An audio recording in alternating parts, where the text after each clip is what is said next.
Здравствуйте, дорогие друзья! Сегодня мы приготовим лекарство от сухого кашля и бронхита. Вот такое оно у нас получится. Желтенькое, как солнышко. Прекрасное натуральное лекарство. Обязательно попробуйте и давайте готовить. Для этого нам понадобится имбирь. Вот такой корешок я купил. Лимончик понадобится. И еще одним ингредиентом будет мед. Для начала почистим корень имбиря. Удобнее всего чистить ложкой. Имбирь очистил и натер на мелкой терке.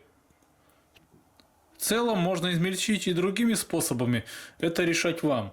Делайте так, как вам удобно будет употреблять. Пропускайте через мясорубку или еще что-нибудь делайте. Нарезайте, как хотите. В стакан выжимаем лимонный сок.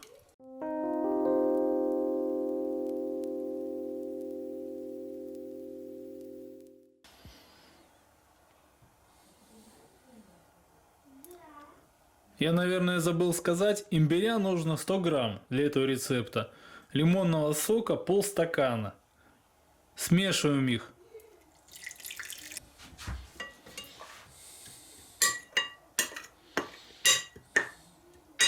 К полученной смеси добавляем ложку меда. 1 столовую ложку.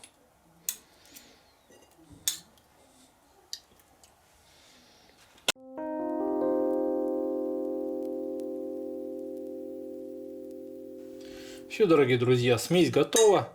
Можно кушать ее, употреблять, лечить кашель, бронхит. Кстати, что касается употребления, забыл вам сказать. Вот, после еды половину чайной ложечки кушаем. И так 4 раза в день. И до полного излечения. Пол ложечки взяли, закинули, запили теплой водичкой. И все. На этом, дорогие друзья, буду с вами прощаться. Желаю вам быть здоровыми, не болеть. Такие смеси делать для профилактики. Если же заболели, обязательно попробуйте. И будьте здоровы. До новых встреч. Пока.